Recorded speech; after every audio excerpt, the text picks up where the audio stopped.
네, 반갑습니다, 여러분. 오늘 네 번째 우리 충신 교회사 시간인데요. 이 시간에 하나님께 기도하면서 오늘 강의 시작하도록 하겠습니다.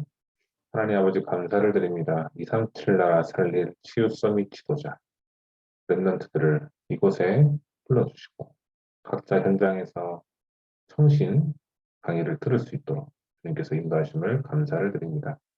하나님, 교회사를 통해서 하나님이 지금까지 역사하신 그 흐름을 보고 절대 언약의 성취의 흐름을 따라가며 또 과거에 있었던 그 일과 또한 현재 일어나는 일들을 복음의 눈으로 보고 앞으로 내가 가져야 할 사명과 또한 내가 가져야 될 언약이 무엇인지 다시 한 번 더 확인하는 정말 최고의 중요한 시간으로 주님 인도하여 주시옵소서.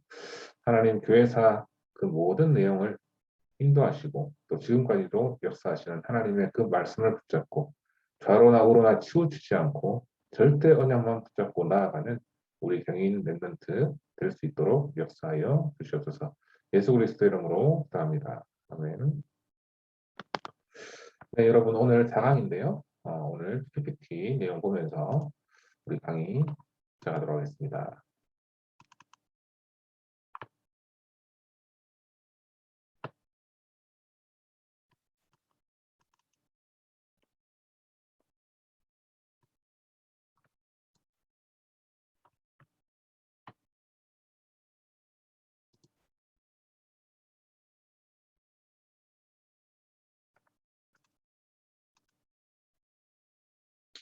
네, 오늘 제목은요.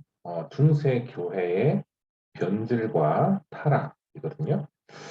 어, 지난주에 메시지를 들었지만, 강의를 들었지만은, 초대교회의 그 문제를 통해서 또 중세교회까지도 이렇게 변질하게 되고 타락하게 되는 경우를 우리가 봅니다. 초대교회가 굉장히 힘을 얻었고, 또 하나님의 은혜로 인해서 로마의 국교화가 되는, 기독교를 공인하게 되고 국교화가 되는 그런 최고의 응답을 받았는데, 이 응답받은 것을 지키지 못했어요. 또 교회가 힘을 잃어버리고 또 하나님이 원래 주신 사명을 놓쳐버렸기 때문에 이렇게 타락하게 된 그 내용을 오늘 4강을 통해서 우리가 확인하게 될 겁니다. 그래서 결론적으로 우리가 붙잡아야 할 내용도 오늘 확인하게 될 거고요. 그래서 지금 이 시간 강의 시작하도록 하겠습니다. 자, 먼저 우리 오늘 주제 말씀이 있어요.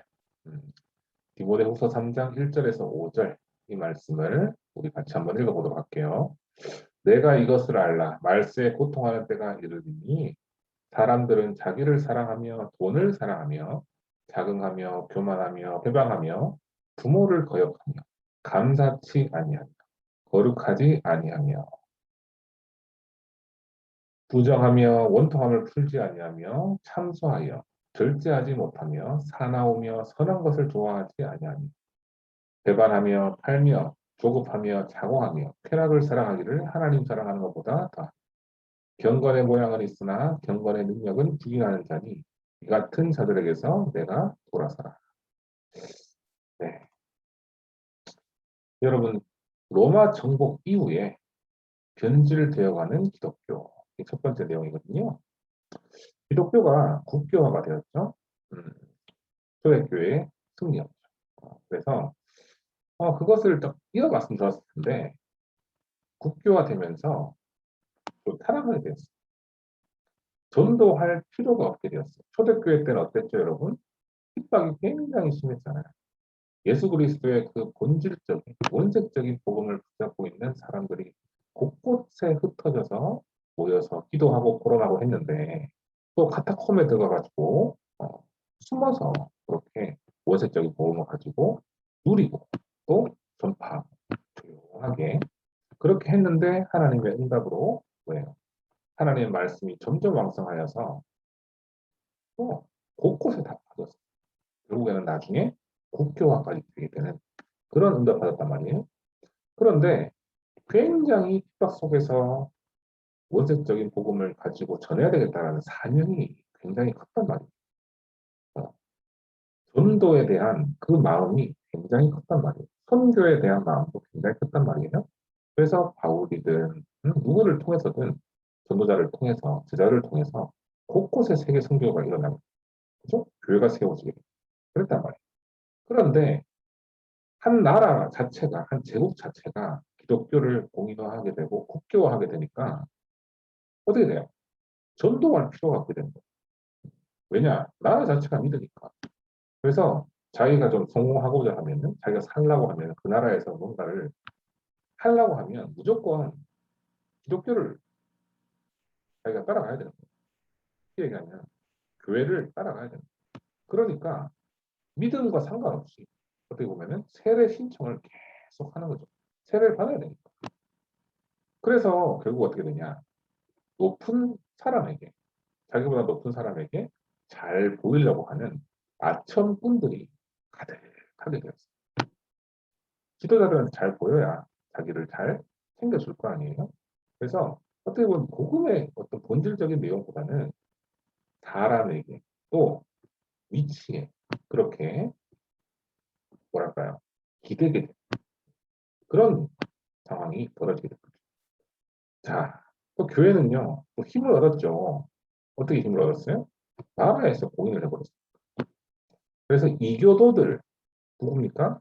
다른 종교를 믿는 사람들은 그냥 폭력으로 그냥 행세해서 재산 뺏고 신전도 무너뜨리기 시작했어요. 그리고 더 큰 문제는 뭐냐면 목회자들, 사도들 있잖아요. 사도들이 정말 원색적인 예수 그리스도의 복음을 증거해야 되는데 교리 논쟁에 빠졌어요. 이것이 맞다? 아니다. 이게 율법적으로 맞다? 아니다. 이렇게 다른 것을 자꾸 하는 거예요.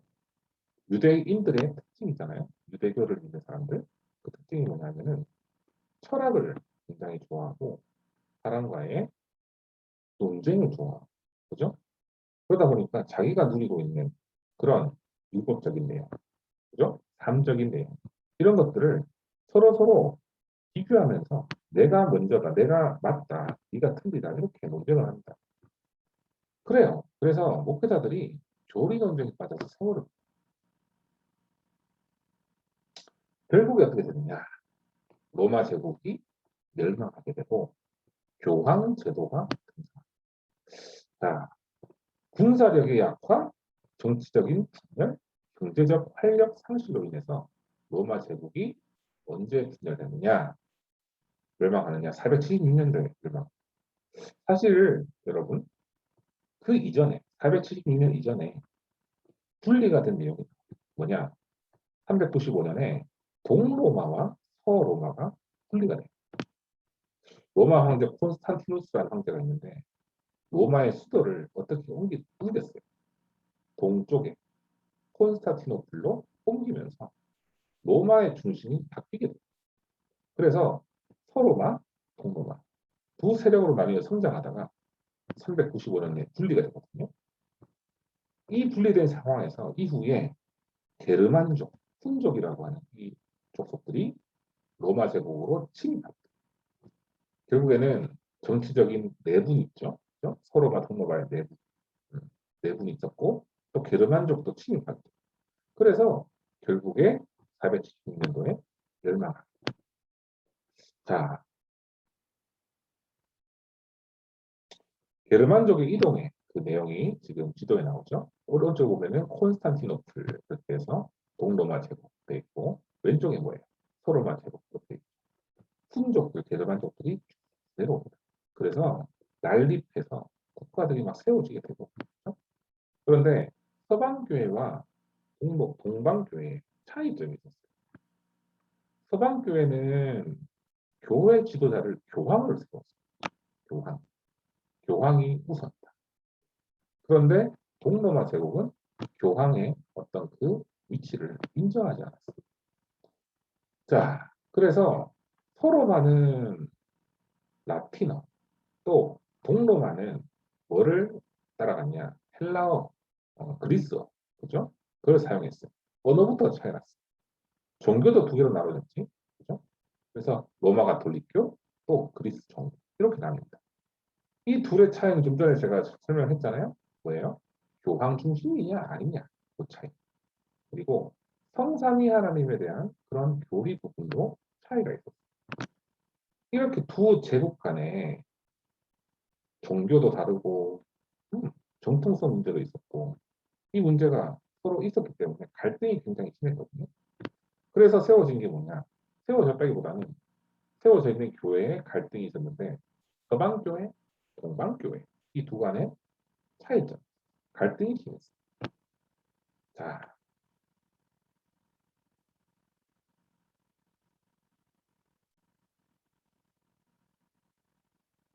그래서 어떤 차이가 있었냐? 로마 교회 감독 레오 1세라는 사람이 있었는데 스스로 교황이라고 주장하기 시작했어요.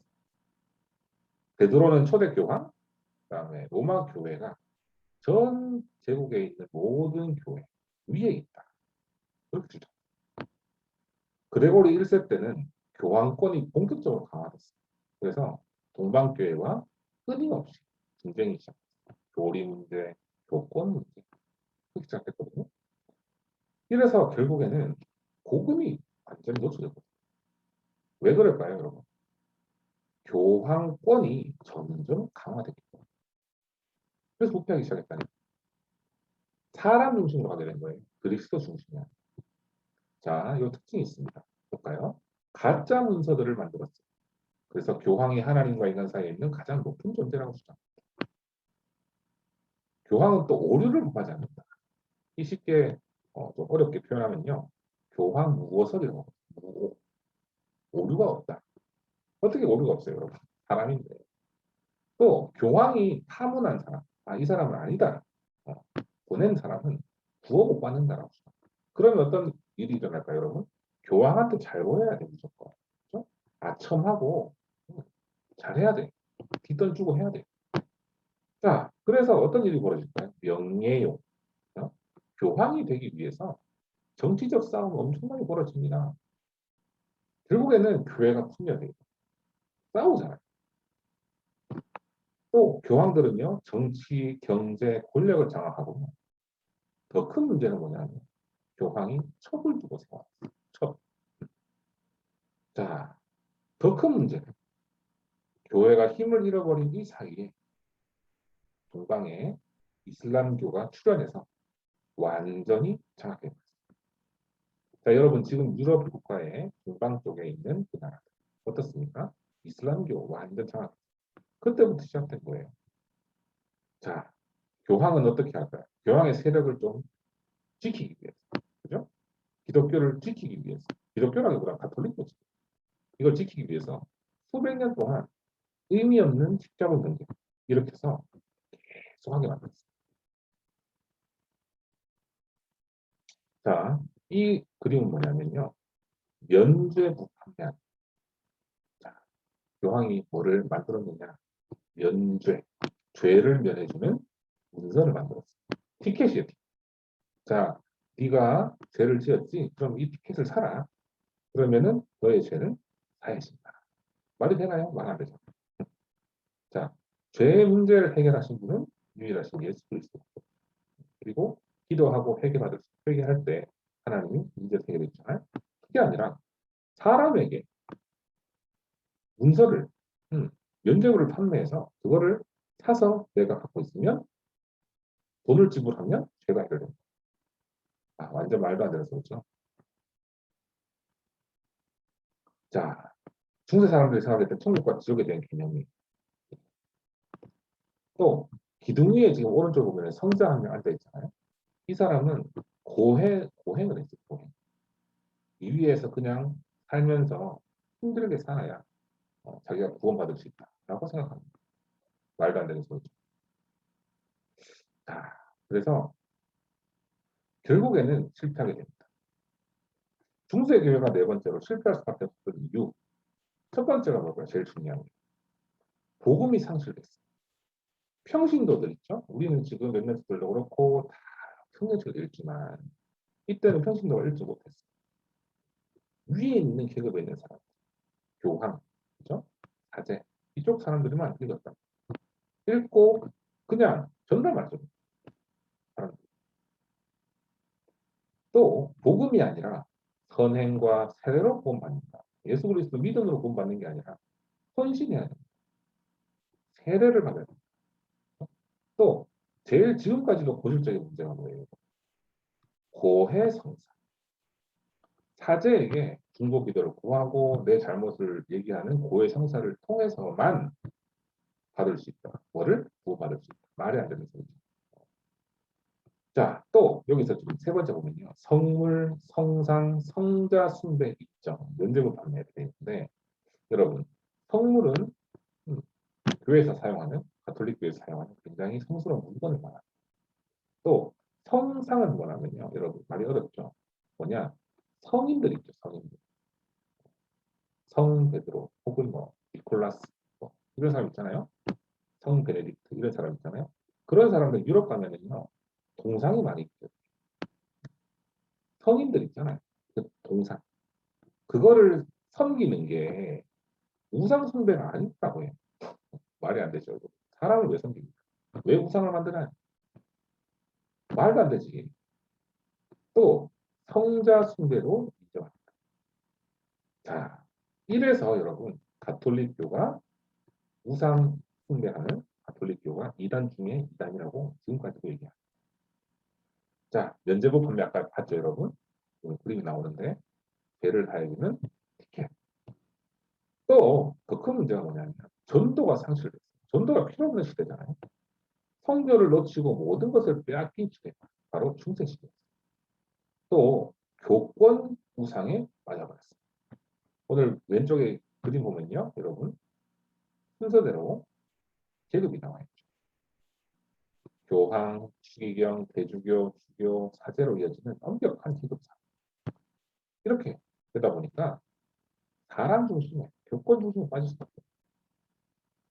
자, 절대적인 복음이 이때 있었겠습니까? 없었어요. 다 무너져 버려요.